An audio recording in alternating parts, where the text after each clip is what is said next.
Hello, where each tale unfolds like a cozy chat over a steaming cup of coffee.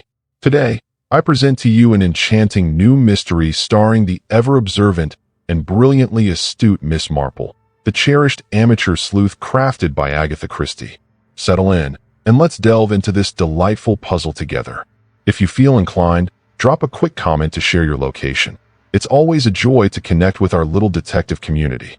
Now, let's embark on this journey with Miss Marple and uncover the secrets.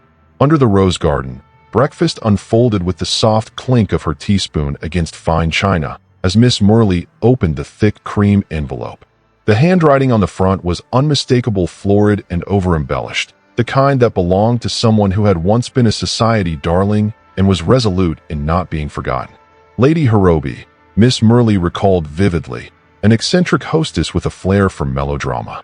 Her name had graced more than one column of the village newsletter, often for her legendary escapades. Garden parties and other occasions, often driven by less savory motives, beckoned with a clear invitation, a gathering at Rosewood Hall to celebrate the peak of the rose season. Lady Harrow's roses were reputed to be the finest for miles, and her eagerness to showcase them was rivaled only by her passion for gossip. It was, in many respects, an irresistible affair. Miss Mel folded the invitation with her characteristic precision and set it beside her toast rack. Her fingers lingered on it a moment longer than necessary, and a faint smile danced at the corners of her mouth. At these affairs, something useful was always gleaned, and Lady Harrabe, with her flair for the dramatic, seldom managed to host a truly uneventful afternoon. Rosewood Hall, as Miss Merrill recalled, had once been a place of quiet beauty, though the drive up the long gravel path now told a different tale. The once pristine hedges were uneven, the gate hung slightly askew, and the grand edifice seemed to wear its age like an ill-fitting coat. The front door swung open before Miss Merrill even reached for the knocker, as if the house itself were eager to welcome her. She was ushered inside by a maid, younger than Miss Marple would have anticipated, who curtsied awkwardly and guided her through the expansive hallway. Light streamed through the heavy drapes, casting a warm, honeyed gloom over everything. Miss Marple's keen eyes absorbed the details, the tarnished silver on the sideboard, the subtle hint of damp beneath the grand staircase, and the bowl of roses on the hall table, so pristine they seemed freshly arranged. With a quiet sigh, she acknowledged that Rosewood Hall had certainly seen better days. Yet, much like its mistress, it appeared resolute in showcasing a brave facade, even if that facade was merely held together by sheer determination and a touch of shine. The garden party unfolded much as Miss Merrill had anticipated, a curious mix of polite decorum and barely masked intrigue. Tables adorned the lawn, draped in linen that had weathered more than a few seasons, while the tea flowed abundantly, albeit not particularly hot. The roses, naturally, stole the spotlight, cascading thickly over trellises and radiating every hue from soft blush to rich crimson. But it was not the flowers, but the whispers of the guests caught Miss Marple's keen ears, finely attuned to the hum of village gossip. The first thread of conversation reached her by the cake table. The gardener, a reliable man who had served for years, had left abruptly, and no one quite knew why. One version claimed he had been called away by family, while another hinted at a quarrel with Lady Harrabe herself. What they all agreed upon was that his departure coincided with strange sounds, faint, ghostly noises drifting from the rose garden at night. Miss Marple's expression remained serene as she consistently concealed her thoughts, merely stirring her tea, listening with politeness, and meticulously storing each piece of information in her remarkably organized mind. She understood that sudden departures and midnight sounds seldom occurred without reason. Lady Harrabe, resplendent in a flowing chiffon gown that could have been in vogue 2 decades prior, glided among her guests like a sovereign surveying her realm. She bestowed her attention upon her roses, naming each variety as if they were cherished companions. Her hands fluttered with exaggerated affection over petals and stems when someone mentioned the gardener's sudden exit. Her smile stiffened ever so slightly, and her gaze flickered toward the statue at the far edge of the garden. "Creative differences," she said with a forced laugh. "Artists can be so temperamental." Miss Merrill said nothing, merely observing how Lady Harb's hands gripped the back of a nearby chair just a touch too tightly, her knuckles pale against the worn wood. Later, as the guests wandered indoors for refreshments, Miss Marple lingered behind the garden, which now seemed almost too still, as though it had exhaled after holding its breath all afternoon. She moved along the pathways with her usual deliberate care, pausing now and then to admire her particularly fine bloom. But it was not the roses that caught her eye. Near the statue, at the very spot where Lady Harrow's glance had strayed, the earth was not quite right. The soil had been disturbed, uneven and darker than the ground around it, as though something or someone had been buried and hastily covered. Marple's fingers lingered softly on the edge of the garden bench, absorbing the subtle details around her. There was no urgency to highlight anything just yet. Gardens, after all, were sanctuaries for nurturing both secrets and blooms, and it was frequently the tiniest, most understated hints that revealed the deepest truths. The garden party at Rosewood Hall gracefully approached its natural conclusion. Teacups lay empty, the final morsels of seed cake had vanished, and small clusters of guests started to bid their farewells. The familiar sounds of polite shuffling filled the air as hats were adjusted and gloves were gathered. Soft farewells were whispered as the dusk gathered around them.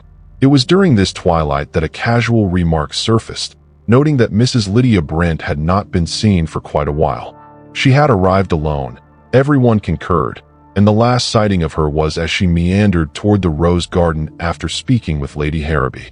Initially, there was little worry. It seemed entirely plausible that Mrs. Brent had either departed early or found herself lost in some secluded part of the grounds. However, as her absence lingered into the evening, a subtle sense of unease began to envelop the gathering like a creeping fog. As she moved slowly across the lawn, Lady Harrow's smile, perpetually a touch too radiant, began to falter at the corners. Her explanations became more and more elusive, until it was evident to all that no one could account for Mrs. Brent's whereabouts. Miss Marple remained silent, her fingers momentarily still over her knitting. The absence of her guest was hardly unusual at a country gathering, yet an unnameable tension lingered in the air, a collective hesitance to voice the truth, as if the guests were already aware of the unspoken shadow that accompanied Mrs. Brent's vanishing act. The gathering, whatever it was, felt altered by this unsettling mystery. As the rain, which had loomed all afternoon, began to softly patter against the windows, she retreated indoors. Miss Marple settled into her usual spot by the hearth, her needles moving with a gentle precision, though her mind wandered elsewhere. Conversations flowed in hushed tones, voices lowering whenever someone passed by her. Without seeming to listen, Miss Marple easily grasped the shape of the murmurs around her. A tale had been woven into the village's memory long ago, a death in the garden, a maid who vanished, a scandal that lingered. Softly tucked away, the details shifted as they often do, yet the essence lingered unchanged. The rose garden, so meticulously cared for, had once witnessed a far less enchanting tale, and now I, Mrs. Brent, had also disappeared, last spotted near those very roses. Miss Marple paused for a moment, her hands halting as a single dropped stitch captured the instant when past and present intertwined seamlessly, like pages pressed too closely in an aged book. By the time supper arrived, the conversation had turned fragile. A courteous interaction tinged with unease. Miss Marple, a connoisseur of subtle scrutiny, permitted her gaze to wander. Lady Harrowby, typically so keen to assert her presence at gatherings, steered clear of the garden windows entirely, her smile wavering each time Mrs. Brent was brought up. Her hands flitted about, adjusting napkins that required no adjustment. Colonel Harrowby, cradling his brandy, reacted with a prickly edge whenever the word garden was spoken, his fingers drumming an impatient rhythm against the table, revealing an unsettling tension lingered that was unrelated to the elements beyond. The gardener's daughter wandered the garden trails, her head lowered near the roses, occasionally mouthing words in silence. Her complexion was wan and strained in the dimming light, transforming her from a mere caretaker into a figure of mourning, as if the garden whispered secrets only she could perceive. Then there was Mr. Latimer, the family friend whose attendance at such gatherings always brought an excess of laughter, an abundance of jokes, and a hint too much charm. His joviality was unyielding, yet the intensity of his gaze, His glance flicked toward the windows, hinting that his lightheartedness was more of an effort than a natural disposition. Miss Marple observed everyone with her characteristic mild smile, the kind that revealed nothing. Yet, beneath that gentle exterior, her mind ticked steadily forward. People, after all, resembled roses. Their most beautiful blooms often concealed a thorn or two. Later, as the house settled into an uneasy silence, Miss Marple shared tea with one of the older village women, the type who remembered things others preferred to forget. The story flowed out easily.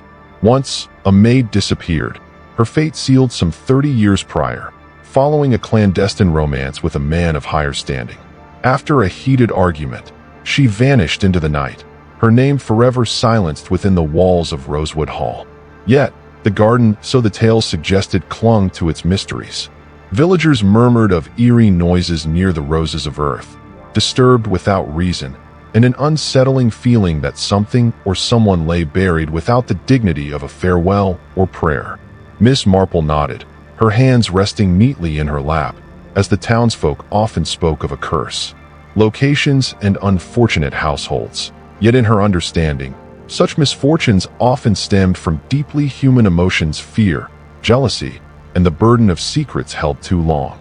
It was well past midnight when Miss Marple, still alert, approached the window. The rain had ceased, leaving the garden soaked and shimmering under the moonlight. That was when she noticed it, a figure shifting among the roses, not strolling but burrowing, hands clawing at the soil with desperate intensity, a shadowy form bent low at the precise spot where Miss Marple had. She had observed the disturbed soil earlier that day, watching in silence with a serene expression, though her mind was anything but calm. In her experience, the past had a tendency to resist being buried, and if one waited long enough, it would inevitably resurface. The morning after the party arrived, pale and uncertain, with a thin mist clinging to the hedgerows. As Miss Mel set off toward the village, she walked at her usual unhurried pace, her sensible shoes tapping gently along the lane, her thoughts already several steps ahead of her feet. There was nothing particularly unusual, of course. An elderly lady made her way to the village shop, perhaps in search of a spool of thread or a fresh tin of biscuits. These little errands provided her with ample opportunity to linger and engage in conversation. If the topic naturally shifted to the curious happenings at Rosewood Hall, it was hardly surprising. Miss Marple had a keen understanding of the villagers. They guarded their gossip as meticulously as one would preserve jam, always prepared to share it with the right audience. Few listeners possessed the patience and quiet persuasion of Jane Marple. It was during a second cup of tea that the stories began to unfold. In the cramped back room of the village shop, a tale began to unfold, one that some wished to erase from memory, while others clung to it tightly. 3 decades passed.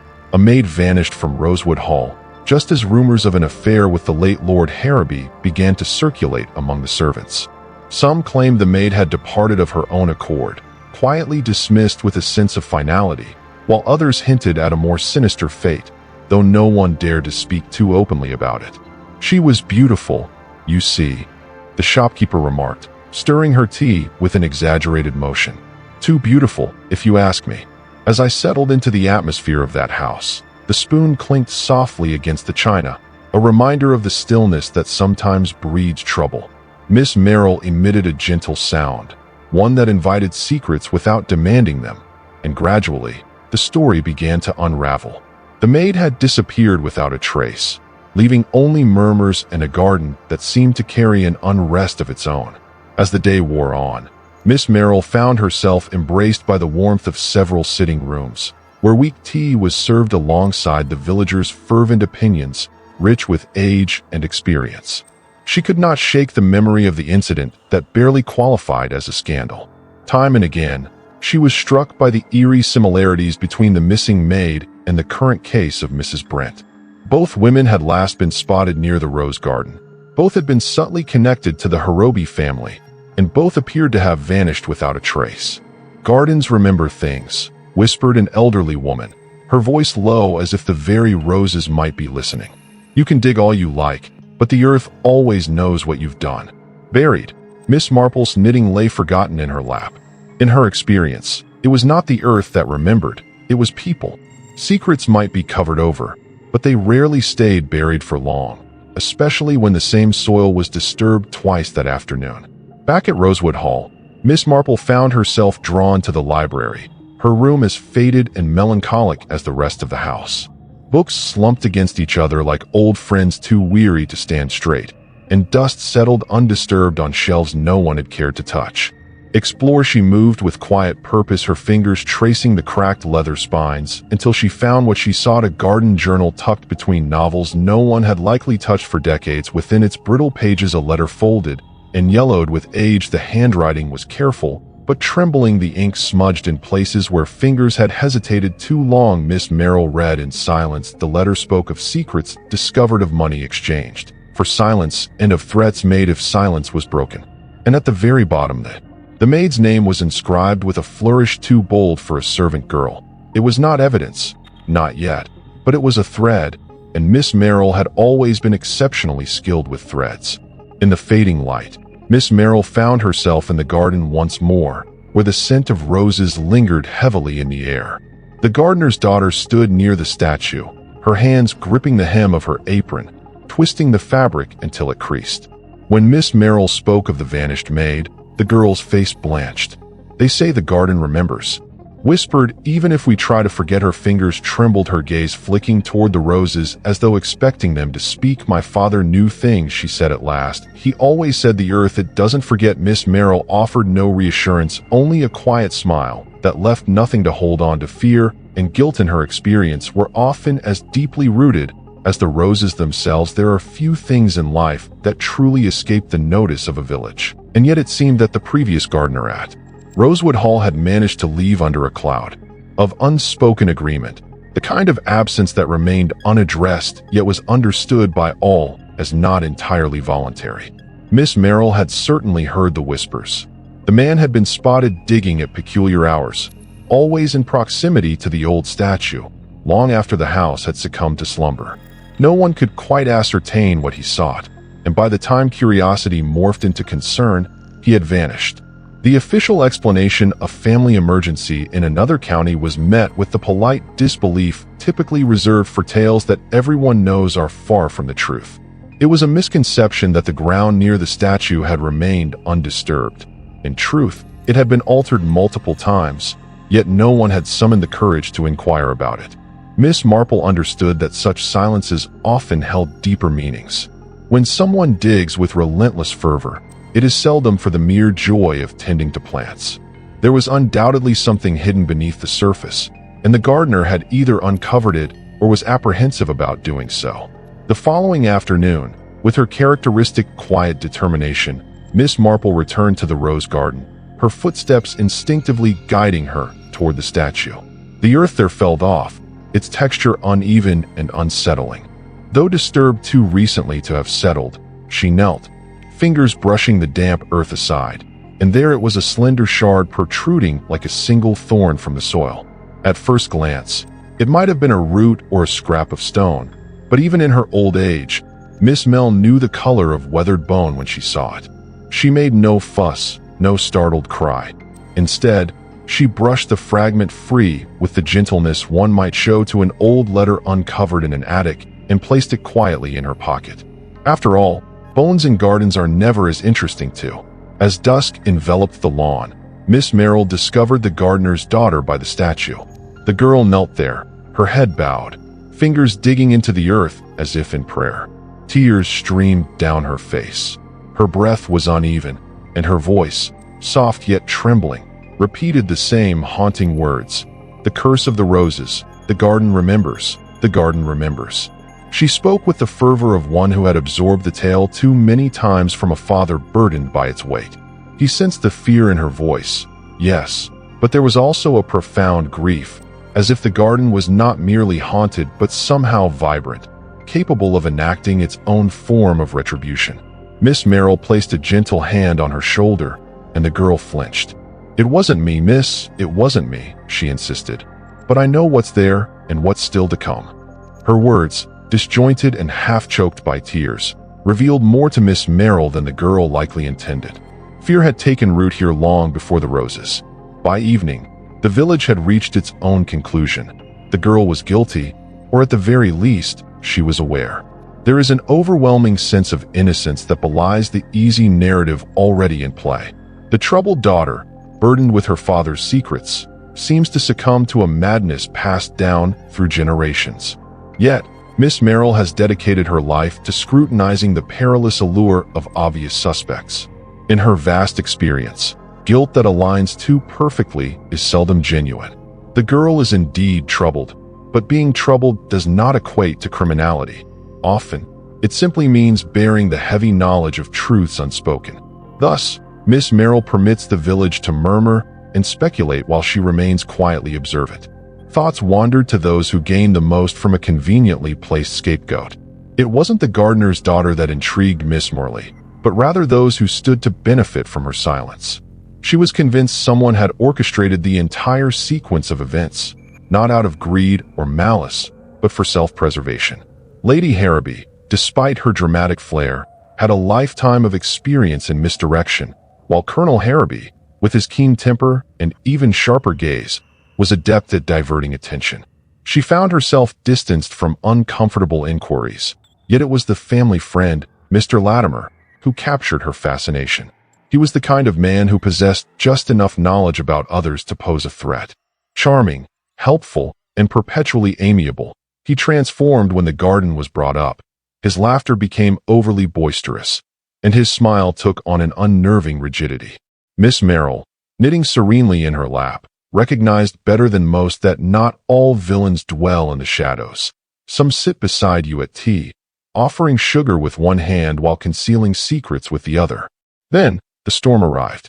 Without ceremony, a low rumble gathered itself into a roar, as if the very sky had grown impatient with the secrets held beneath the earth. Rain lashed against the windows of Rosewood Hall, beating at the glass like a restless hand demanding entry. It was during one such burst of wind that Miss Marple, gazing thoughtfully from the drawing room, caught sight of the garden shed door swinging wildly open, its rusted hinges groaning in protest. Odd, she thought. The shed had remained firmly locked since the day she arrived. Lady Harrowby had shown no inclination to discuss its contents. Curiosity, however, has always been one of Miss Marple's finer qualities. With a quiet glance to ensure no one was watching, she retrieved her shawl and stepped out into the rain. Inside the shed, the air was thick with the scent of damp wood and soil long undisturbed. There, behind a loose panel that had been jarred-free by the storm, lay a hidden compartment, its edges worn, its presence long forgotten by all except perhaps the garden itself. With careful hands, Miss Marple eased open the compartment. Tucked neatly beneath a layer of dry earth held a single glove, its once ivory fabric now stained a deep rusted brown, the unmistakable mark of old blood, faded by time, yet unwilling to be erased entirely. It hadn't been discarded in haste or shoved aside in a moment of panic. It had been folded with care, as if the hands that placed it there had intended for it to be found, but only by the right person. Miss Marple's finger traced the edges of the glove, noting its size, a woman's glove, slender and elegant.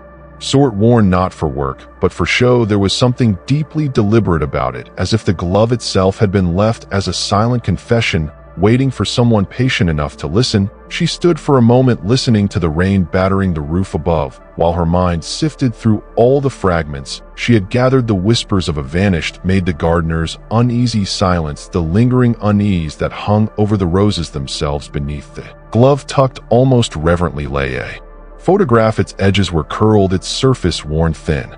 As time passed and the photograph endured its handling, the image remained remarkably vivid. A young woman, glowing and smiling, surrounded by roses. Miss Marple examined the face intently, sensing a familiarity in the curve of the cheek and the shape of the mouth. Then, a realization dawned upon her, a quiet certainty.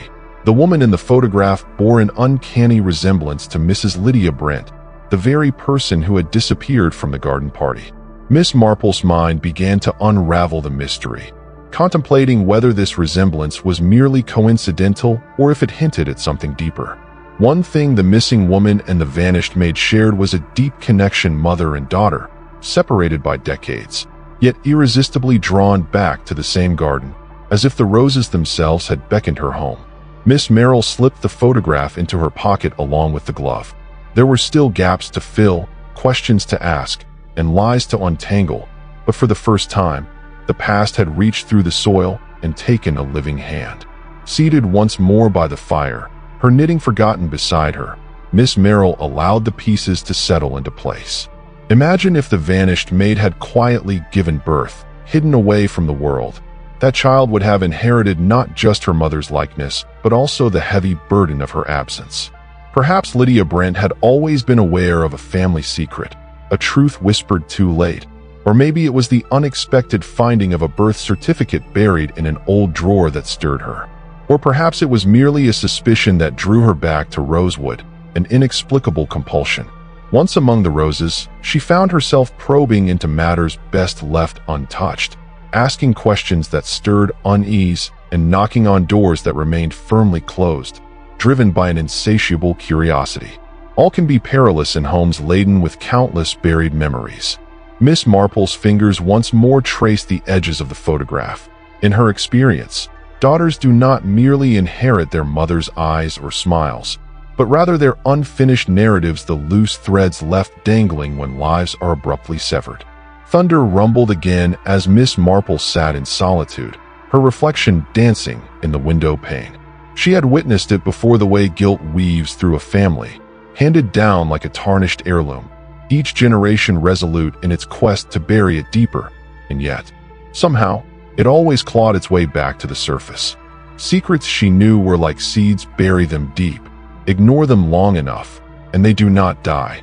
They grow, tangled and hungry, until they force their way into the light. In Rosewood Hall, the soil had been fed with secrets for 30 years. The roses had flourished, their roots feeding not only on water and earth, but on memory and silence. Miss Marple folded the photograph neatly beside her knitting. The path, it seemed, had finally returned, not with a whisper, but with the full weight of its own. Truth be told, it was shortly after breakfast, when the household still held the brittle quiet that follows a night of unrest. Lady Harb's maid stepped forward, her hands clasped so tightly together that her knuckles shone pale against her skin.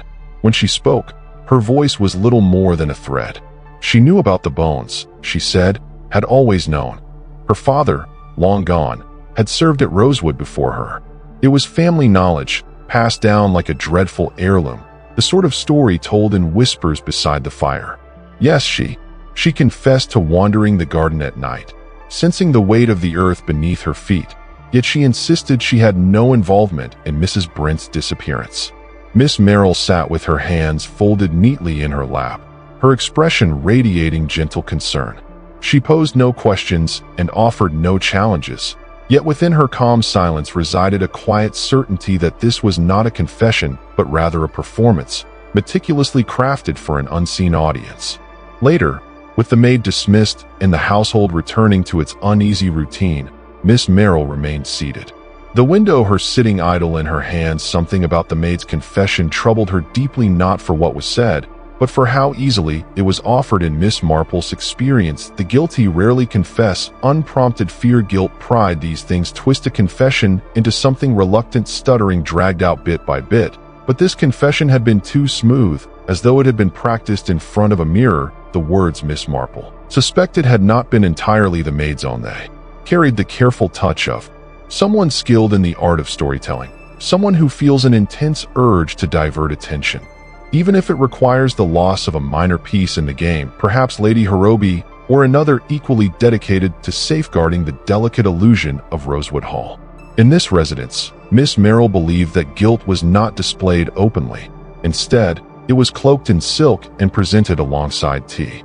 That night, restless and unable to find slumber, Miss Marple settled into her usual spot by the window, where the garden was enveloped in a silvery mist. This was a routine cultivated over years of quiet observation, for the world often reveals its secrets in the stillness of the night. Secrets reveal themselves to those who are observant enough to notice. The hour had just passed midnight when a figure slipped through the garden gate, moving with a caution steeped in both guilt and desperation. The figure approached the roses, gravitating toward the very spot where the earth had been disturbed, and dropped to their knees. Miss Marple observed, silent and still, as the figure began to dig, hands clawing at the earth as if it might willingly yield its secrets. When the moonlight illuminated his face, Miss Marple recognized him immediately, the missing woman's fiancé. Grief hung heavily on his shoulders, and the urgency of his search was palpable. Yet, Miss Marple understood that grief and guilt were distinct emotions. The following morning, she enjoyed her tea in the garden, where the lingering aroma of freshly turned earth filled the air. When her fiancé arrived, his shirt sleeves marked with dirt, she greeted him with a warm smile and offered him a second cup. It was her kindness, not a hint of accusation, that encouraged him to speak. He confessed he had been searching for something that belonged to Mrs. Brent. Mentioned in whispers, a family secret hidden among the roses, a hint that could shed light on her return to Rosewood Hall after all those years. He spoke softly of her obsession, of her mother, the garden, and a tale that always eluded her grasp. His hands trembled slightly, not from guilt, but from the despair of a man attempting to rescue someone already beyond reach. Miss Marple remained silent, merely nodding once, as if she had been aware all along. Later, with the garden tranquil once again, Miss Marple permitted herself a brief moment of reflection. Reflection reveals that the maid's confession was a fabrication, molded to serve another's agenda. The fiancé's late-night probing, though fueled by sorrow, was also a concealment of the whole truth, a frantic attempt to reveal what was hidden before time ran out. Yet, amidst these deceptions, there exists a singular truth. The garden stands as the silent witness to a narrative that commenced long before Mrs. Brent's disappearance. Another young woman, not so unlike her, traversed the same path, posed the same inquiries, and ultimately faced a dire consequence. The price for her curiosity. Miss Marple folded her knitting into her lap, aware that the past had a way of lying in wait beneath the earth until the right hand came along to uncover it. It was astonishing, she often thought, what people were willing to reveal if only one asked the right question or chose not to ask at all. In the days following Mrs. Brent's disappearance, Miss Marple took her customary walks through the village, exchanging pleasantries with butchers and bakers, postmasters and pensioners. The conversations drifted as they always gravitated toward the garden party. It wasn't Mrs. Brent's disappearance that captured their attention most, but rather her peculiar intimacy with Colonel Harrowby. This was not the kind of closeness that stemmed from mere friendship. It was something deeper, quieter, and altogether more perilous. A postmistress, unusually candid with her thoughts, recalled seeing the two of them, the Colonel and Mrs. Brent, together in the rose garden long after dusk. Another villager, hesitant yet compelled by the weight of Miss Marple's gentle silence, remembered hearing raised voices from the. On several occasions, just before Lady Harrowby retreated to her room with a headache, it became evident that a secret affair was unfolding among the very roses under which the past lay buried. Miss Marple knitted quietly, her needle moving steadily as the shape of the story began to take root in her mind. That afternoon, she laid out her discoveries across the small desk in her room. A worn and creased photograph, a blood-stained glove folded with unnatural care, and a village wedding announcement. Clipped from a newspaper several years ago, the grainy photograph captured Mrs. Brent standing beside the church door, younger, brighter, yet unmistakably the same woman. Beside her, smiling with pride, was her mother, whose face Miss Marple already recognized, the vanished maid. Mother and daughter, bound by far more than blood, were intertwined by tragedy, by a life stolen, and by a secret that had patiently awaited beneath the earth until the daughter's feet followed the mother's path into the garden. The connection was as undeniable as it was profound. In a poignant tale, two generations are inexorably drawn back to the same house, the same garden, to unearth a long-buried truth. Miss Marple delicately folded the announcement, finally grasping the reasons behind Mrs. Brent's return to Rosewood and the lengths to which someone had gone to silence her. Later, in the stillness of her room, Miss Marple's thoughts wandered further back. Guilt, after all, seldom finds resolution within a single generation.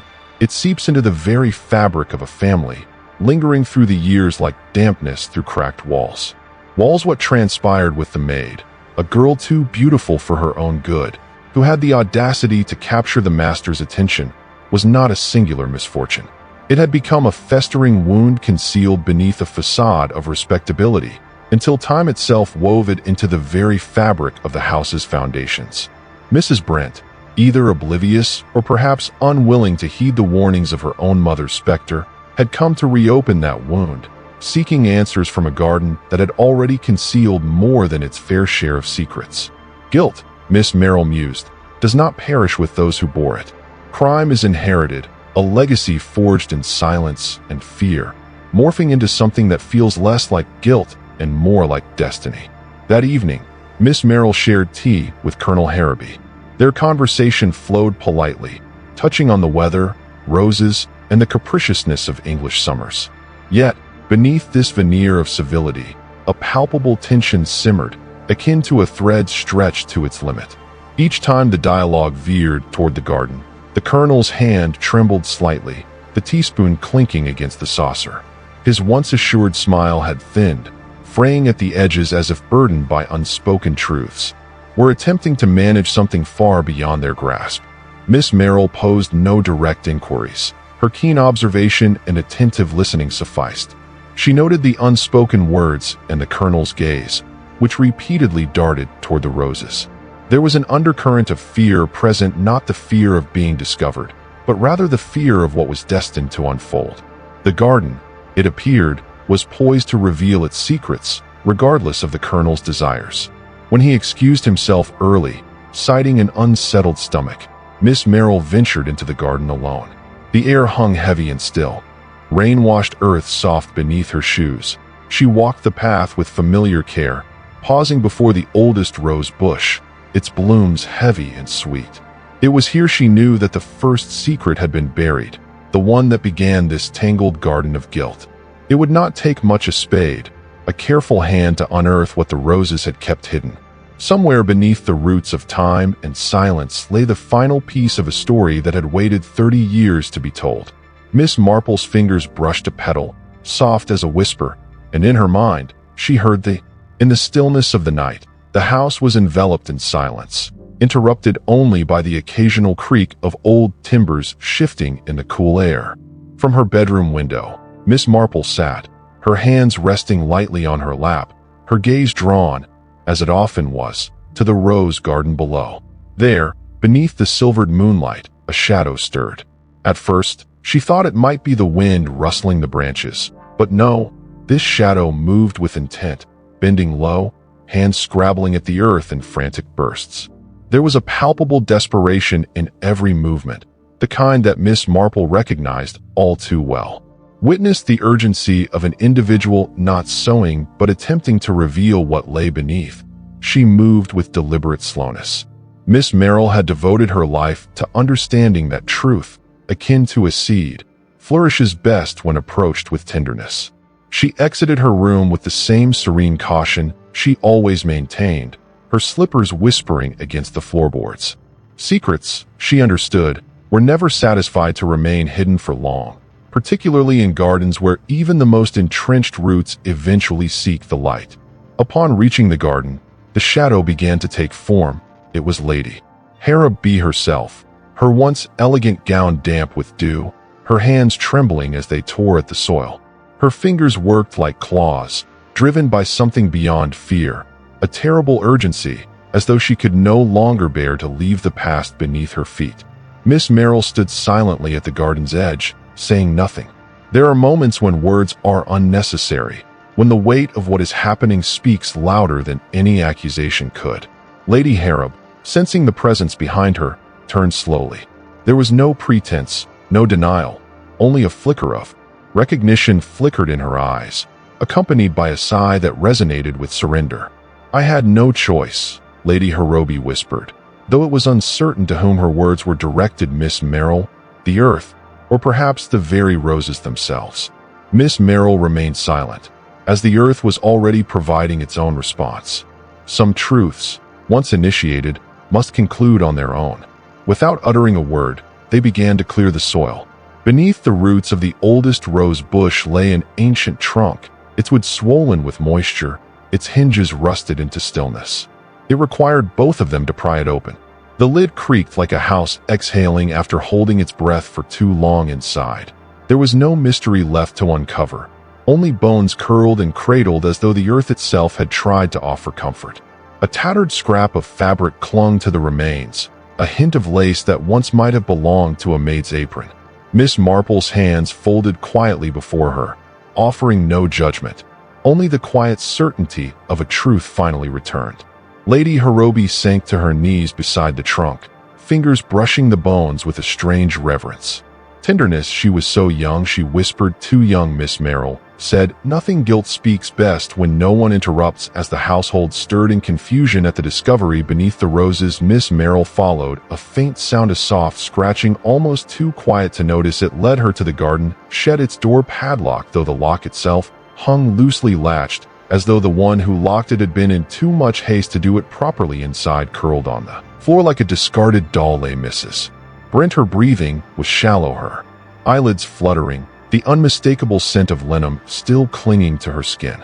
Someone had tried to keep her silent, to hide her away until the past could be reburied. But the past, Miss Marple knew, had other ideas. She knelt beside the woman, gently touching her wrist to count the pulse, weak but present. Mrs. Brent had uncovered too much, and for that, she had nearly been buried herself. As dawn broke over Rosewood Hall, Miss Marple stood once more beside the rose garden, the air rich with the scent of earth turned too deeply. For 30 years, the roses had grown. Magnificently, their blooms stood fuller and richer than any others in the village. Guests had admired them, villagers had envied them, and Lady Hirobi had guarded them fiercely. Now, the reason lay bare. The roses had been nourished not only by soil and rain but by silence, guilt, and the very bones they concealed. Miss Marple, her knitting resting quietly in her lap, reflected that gardens, much like families, cannot truly hide what they have buried. Sooner or later, everything planted finds its way to the surface. She folded her hands and looked toward the hall where the household was awakening to the truth that had always lingered beneath their feet. The roses would bloom again, as they always do. But this time, they would flourish in honest earth. The household gathered in the drawing room at Miss Marple's gentle request. There was no drama to the summons, just her usual mild smile and a quiet suggestion that it might be beneficial for everyone to be present for a few final thoughts. Lady Hirobi stood by the mantel, her hands clasped tightly, while Colonel Hirobi took up his position by the. Gazing steadfastly through the window at the garden, he could no longer bring himself to enter. He felt the weight of the moment. The maid lingered by the door, her pallor and trembling evident, while Mr. Latimer, the family friend, settled into a chair with a forced cheerfulness that deceived no one. Miss Marple, her knitting resting in her lap, began to speak in her gentle, unassuming tone, the voice of a woman who had dedicated her life to observing the overlooked. She refrained from accusations. Direct confrontation was never her style. Instead, she wove a narrative, a tale whispered to her by the garden itself, a story intricately pieced together. From fragments of gossip, fleeting glances, and the quiet confessions only silence can provide, she spoke of love, jealousy, pride, and fear, emotions too untidy to be buried even beneath roses. It had begun, Miss Marple explained, more than 30 years ago when a maid, too pretty for her own good, caught the eye of Lord Hirobi. It had been a careless romance, the sort of thing men like Lord Hirobi rarely took seriously. But for Lady Hirobi, it was a wound too deep to forgive. Jealousy, Miss Marple observed, is a terribly dangerous thing in the wrong hands. Hands that were once gentle transformed entirely when the maid dared to threaten the meticulously maintained facade of Rosewood Hall. An argument erupted, unnoticed by anyone, and in the heat of that moment, something irrevocable occurred, a blow of anger or perhaps a push too forceful. The specifics mattered little. The result was the same. The maid lay lifeless, and Lady Hirobi, confronted with the collapse of her carefully constructed world, made a fateful decision. The body was interred beneath the roses, and the tale was buried alongside it. Or so Lady Hirobi believed. Years passed, and the garden flourished, fed by secrets no one spoke aloud. But gardens, Miss Marple said gently, have a way of revealing what they are given. It was the gardener, a man with too much curiosity and too little sense, who first uncovered the bones. Rather than alert the authorities, the gardener saw an opportunity. Quietly and discreetly, he began to blackmail Lady Harrowby, extracting small sums always under the guise of additional gardening expenses. But blackmail is rarely a lifelong career.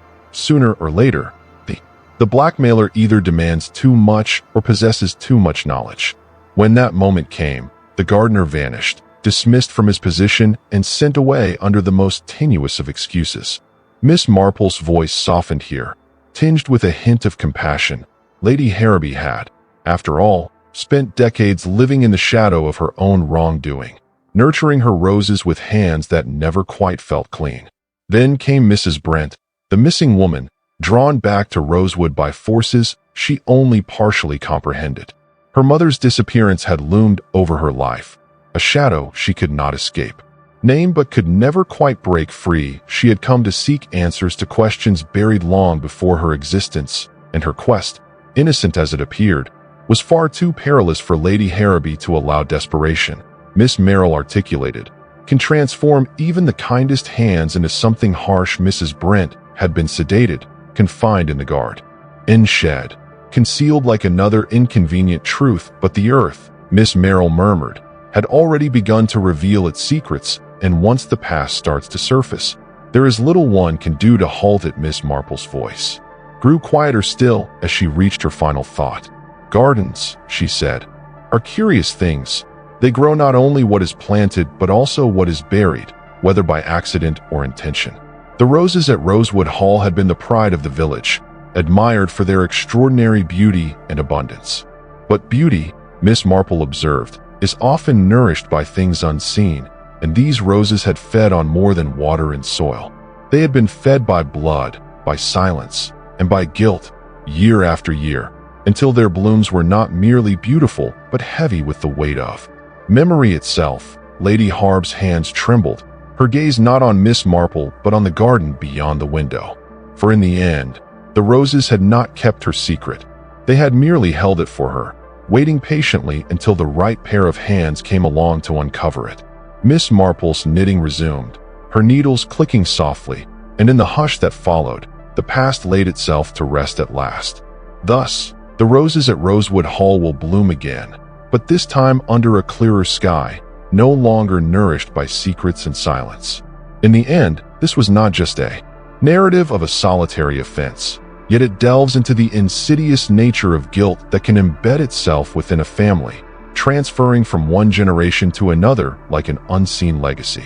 We often believe that time conceals the past, but as Miss Marple subtly illustrated, time does not erase anything. It merely bides its time until the right hands reveal the truth. This tale serves as a poignant reminder that what we attempt to forget, the earth retains, and occasionally, the most exquisite things, the sweetest roses, the most refined gardens emerge from the deepest shadows. But here lies the pivotal question. If you found yourself in Lady Harrowby's shoes, imagine holding on to a heavy secret for 3 decades. Would you have chosen to confess, or would you have fought to keep the past hidden? I'm curious to hear your thoughts on what you would do if you found yourself in that garden, aware of what was buried beneath. Share your reflections in the comments below, and let's discover how many of us would opt for truth over silence. If you enjoyed this twist-filled narrative with Miss Marple, don't forget to subscribe for more captivating stories, from chilling mysteries to clever plots. There's always another secret waiting to be uncovered. Don't forget to share this story with your fellow enthusiasts, because the best secrets are always worth sharing. Thank you for watching, and remember, every garden has its secrets. Some just take a little longer to bloom.